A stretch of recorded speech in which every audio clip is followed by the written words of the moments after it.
2020. About to wrap up this year. Thanks for joining me today, everybody. I have a little bit of a shorter show today. I have an appointment that I must get to. But of course, we must do the show. The show must go on, as you know. It must go on.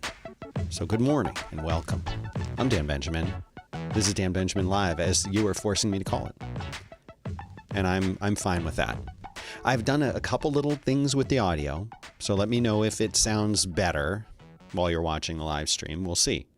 Hopefully it does. I think it sounds amazing, but I'll allow you to judge it. So how are you today? I asked on Twitter if anything good was going on and what you wanted me to talk about, because, you know, you guys are the producers of this show in the Adam Curry No Agenda style.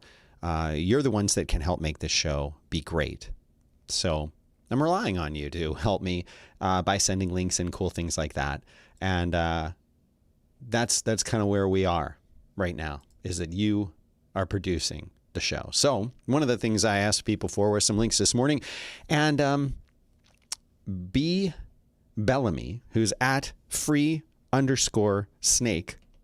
on Twitter, replied and said the mayor of Austin hosted a 20-person wedding for his daughter and then traveled to Mexico for a week. At the same time, he was urging Austin residents to stay at home. He says that he didn't do anything wrong. He didn't do anything wrong. There's a lot of that. You see a lot of that. It's not, as they say, it's not a good look, but I just want to continue to urge people. You know, every time that I read something about masks, about wearing masks, I read something that is the complete opposite. So, for example, it will say wearing a mask helps prevent COVID. And then the same day it'll say masks do nothing. But here's the thing.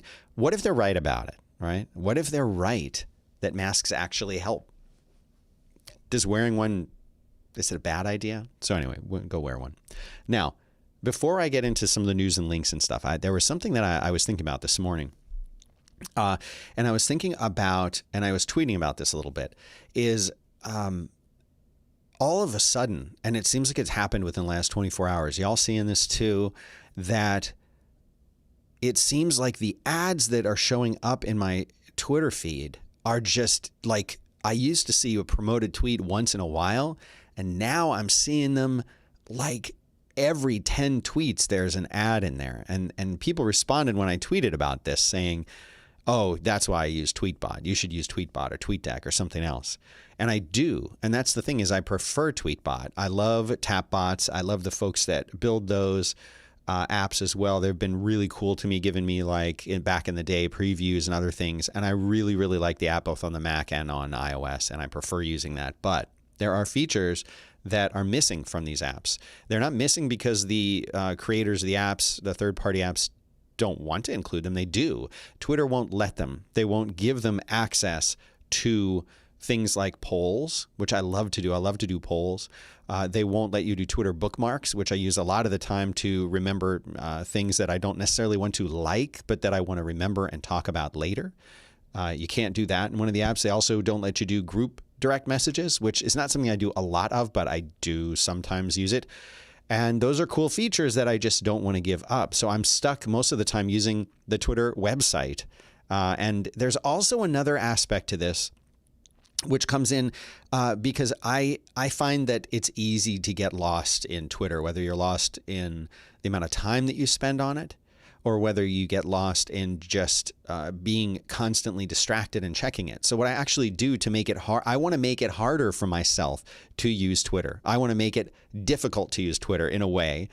So I force myself to open the website and type twitter.com whenever I want to check Twitter. Those extra steps make me take a little bit more time and put extra thought into it. If it's a tap away, I will do it much more than I should be doing it, or much more often than I should be doing it. So that's another, I guess, benefit to using the Twitter website, maybe.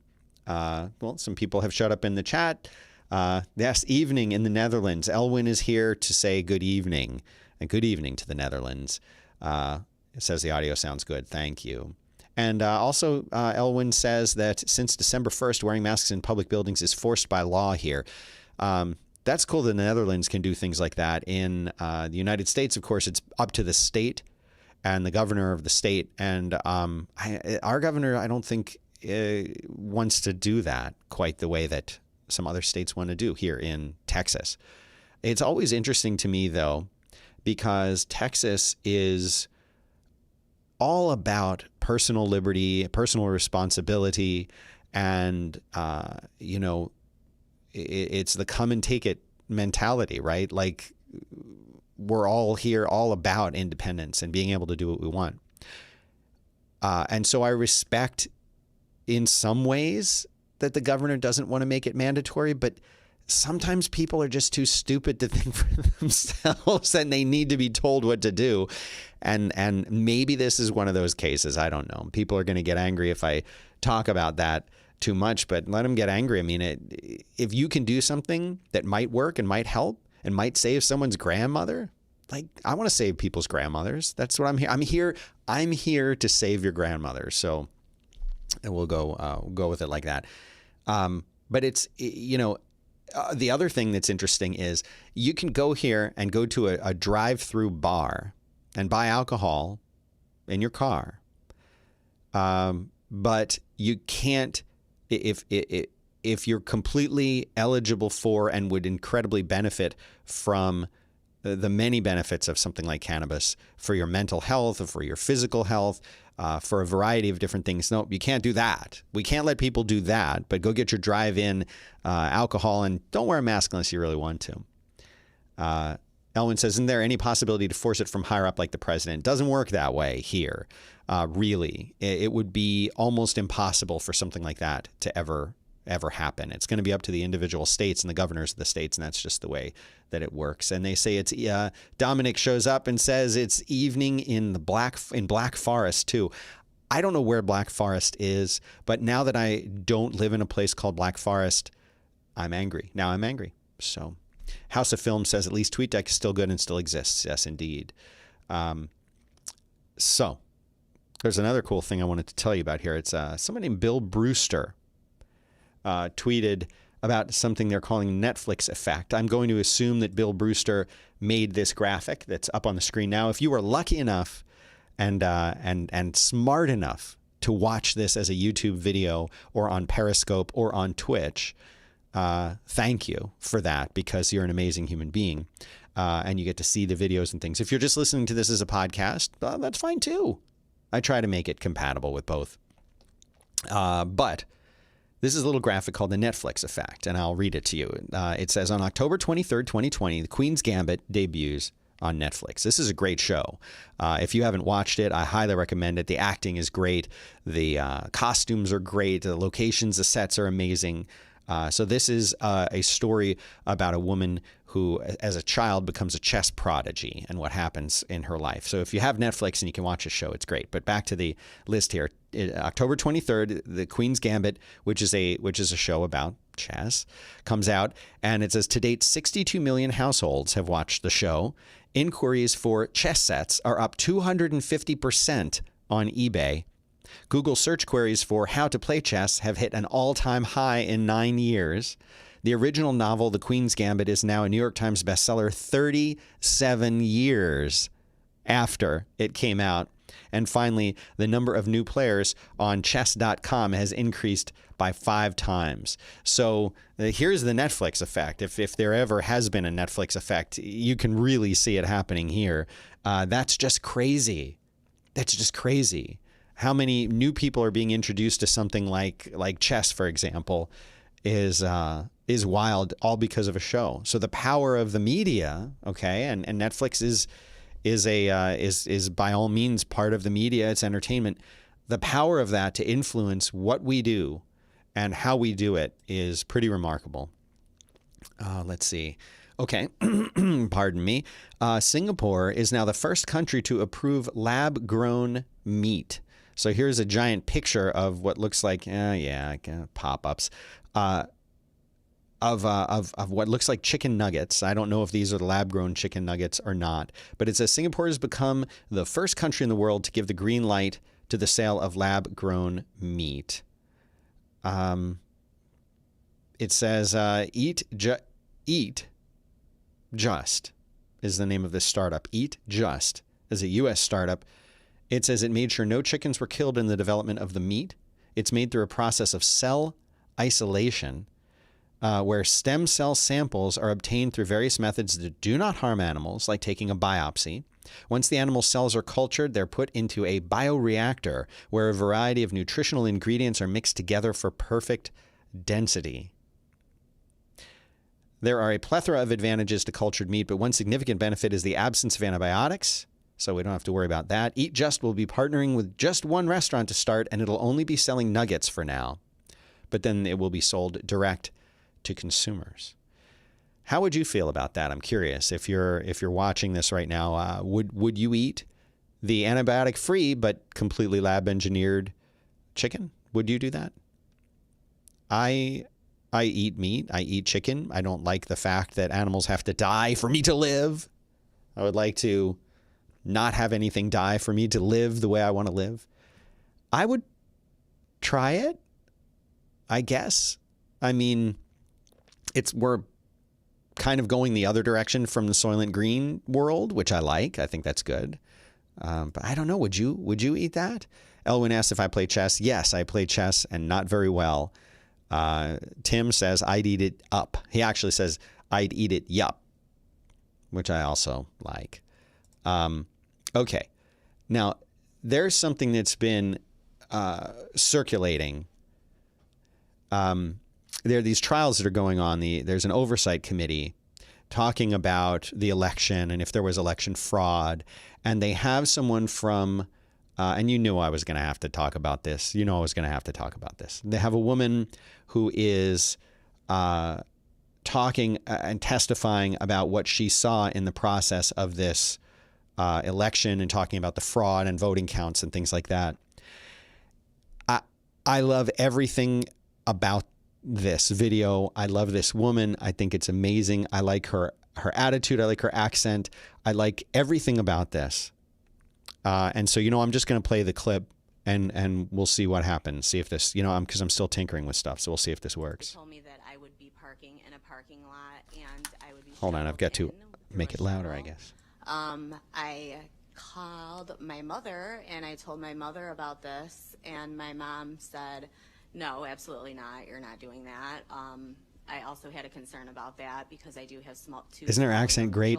There's so many videos of this going around right now, but what she really does is crazy. Here's another video. I just want to show you guys this one because this one's even better. Just you've got to watch this. You've got to tune in. You've got to tune into the video and watch this. Just do it. Just do it. The poll book is completely off. Completely off. Off by 30,000? I'd say that poll book is off by over 100,000. That poll book. Why don't you look at the registered voters on there? How many registered voters are on there? Do you even know the answer to that? No, I guess I'm trying to get to the bottom. I don't know why. I love it. I love that this is the way that the trial is going. I mean, it's fascinating to me. Her accent is great. I want to get her on the show. We need to get her on this show. So I need someone to find out who she is, and we're going to get her on the show. I'm going to do a little interview with her because I want to hear from her. I think this is amazing. Okay. Now, I'm running out of time. I hate being time constrained. Don't you? I'm halfway through the show and I have to wrap up. I don't like that. Maybe if I can, I'll do a second. What if I did a bonus show later? I don't want to over promise. You want to under promise and you want to over deliver. See? So maybe I won't do a show later, but you never know. Reptiles were smuggled from Mexico. Apparently this is a thing that happens a lot. And they were found at a German airport, but they were stitched inside dolls. German airport customs officers found 26 rare reptiles, 10 of them dead. Of course, they're dead because you're smuggling them and they're inside of dolls, inside parcels of toys and sweets from Mexico. The endangered horned lizards, alligator lizards, and box turtles were going to private buyers in Germany, and they were sold. And if you're watching this, you can see that they're these dolls that they had sewed the reptiles inside of the dolls. And I guess they don't know where the reptiles came from. And I guess they're thinking that so what if some of them die? Some of them will live and we'll make enough money to do it. But why is this? Why is there? Who wants these things? Who's paying for the endangered? It doesn't make any sense. Doesn't make any sense. All right. We talked the other day, yesterday, about the sale of Slack to Salesforce. And I thought maybe they'll leave it alone. Maybe it will be fine. Maybe it will just continue on and be great. Maybe it won't. Who knows? I don't know. You don't know. We'll have to see. But for a long time, a guy named Andrew Wilkinson from Metal Lab has been telling a story about how my reading of it says that they created Slack, that Stuart Butterfield contacted them and said, we need you to help us. We want to make Slack. And Andrew sort of claims that they made Slack. Now, I've talked to Andrew. I can't remember if I hired them to do something back in the old days or if they hired me. It's something I worked with them in some capacity and found them to be excellent to work with. They had wonderful process, were very responsive, and I liked it. So I've had very minimal interaction with Andrew Wilkinson at all over the years, really, since then. But here's something interesting, and I'll show you these tweets and I'll read them to you, and we can decide. You can decide rather if what to believe here. But it's interesting, and it's also interesting that this is happening on Twitter. It's happening in the public space, in the public eye. So I'll read these to you. The first tweet comes from Andrew, and he says, in 2013, I got a call from Stuart, who's Stuart Butterfield. His gaming startup Glitch had failed. He seemed gutted. They had burned through millions and laid off their entire staff. He had an idea he wanted us to help with, a last-ditch effort to get his investors' money back, ... It was an IRC-inspired chat app, Womp Womp. There were already similar chats like Campfire and HipChat. I didn't have the heart to tell him, but it seemed like a Me Too product. I didn't really get it. I thought it had low odds of success, ... And he said he hired Metal Lab. I'm paraphrasing. He hired Metal Lab to turn it into a launchable product. He could only afford to pay us $60,000 to do everything, for a logo, marketing site, mobile and web apps, the works. He offered equity, but I pushed for cash, etc. It continues. Here's an important one. We worked like crazy and did our best to set it apart. We tried to make Slack feel fun and different from other products, like a video game. The team hit it out of the park and defined the DNA of what became a smash hit. Much of the original design still defines the product. And he says, Metal Lab was the first beta user. There was something addictive about it. It was fun to use for some reason, better than the other products. But I didn't invest. I felt the writing was on the wall. Tough market, established competition, etc. ... And here's where it gets kind of interesting, is a guy named Johnny Rogers replies, and he says, hi, Andrew Wilkinson. I know you're fond of telling this story. Just wanted to clarify a few things for others following along, from someone who was there for everything before, during, and after Metal Lab's involvement. 1. Metal Lab did zero development work on Slack, certainly not, quote, mobile and web apps the works. We contracted you for banding and visual design pass. 2. Metal Lab was not our first beta user. He says, now credit where due. The UI, skin, plus early branding the team did were great and have been durable over time. Purple is a great color, but don't overstate your claim in order to mythologize your own role in the creation of this company. Too many other people have worked too hard. This is followed by 2 tweets, which unfortunately are deleted and I can't see them. And Andrew then later says, I was angry. I deleted the tweet. It was immature. It's so interesting to me that people use Twitter and don't expect to get some kind of a response if they're making a claim. And I've read this claim from Andrew many, many times. He's tweeted about it. He's talked about it elsewhere. But to think that something like this isn't maybe true, I don't know. I mean, it's isn't completely true, or it's being portrayed in a different way. I don't know. I find this concept interesting. It's not so much what they're saying or how they're saying it or who's right and who's wrong. That's not even that interesting to me, because I don't care who created Slack or who helped out with it at this point. It doesn't, I guess I care because I know some of these people, but that's not what's interesting to me about this story. What's interesting to me about this story is that if you're going to make a claim on Twitter or publicly, you better be able to back it up. You better be sure. You better guarantee that what you're saying is true, or else it will come out. So I happen to think that this is very interesting. Oh, here's a quick video, and it's got to be one of the last things we do because I've got to go. But NSF has released some drone footage of the Arecibo collapse. Apparently, they had footage of that amazing Arecibo dish that we were talking about earlier, part of it collapsing. They have a special report on it. You can find the notes for this in the show notes, which are going to be, are we on episode? I guess I should know what episode. I think in terms of days and not in terms of episode numbers, but you need those for the links, don't you? But it's going to be at dbl.fireside.fm/10, I think. Sure. Not Jake is asking me in the chat, yo, Dan, have you used Panix Nova? I have used Panix Nova, and it's pretty good. It doesn't work for my workflow, unfortunately. It could, but it doesn't have the kind of integrated tools that I'm used to using. But I'm a genuine fan of everything Panic does. I know Cable over there. I love the work that those guys do. And I think Nova is probably the best or one of the best editors out there. It's modern, it's clean, it's good. And I'm definitely looking into it. But I have so much muscle memory invested in applications like Sublime Text and before that TextMate that I'm kind of the challenge of learning a new editor and learning the tools, the keystrokes, the key commands, or spending the time that I would need to remap them to the way that my muscle memory works. I've been using apps like that for so long. And when I sit down to code, I just want to get the code done. I just want to get the feature written and tested and out the door. That to change the editor that I'm using for the sake of changing the editor because the new one's cool, it provides me with too much of a barrier. I can't afford to be slowed down because the time that I have is so compressed right now. So that's the main reason that I'm not using it. They're asking what I use. Sublime Text 3 is my main editor these days. I used TextMate for many, many years before that and switched because I just wasn't seeing any kind of development. And even switching from TextMate to Sublime Text 3 was a challenge and took time. And they're so similar. The idea of switching to something like Nova, I just can't do it, at least not right now. Didik says, hello from Indonesia. Hello, Indonesia. How are you? It's good to know that people in Indonesia are watching. It's so much fun to do this kind of stuff.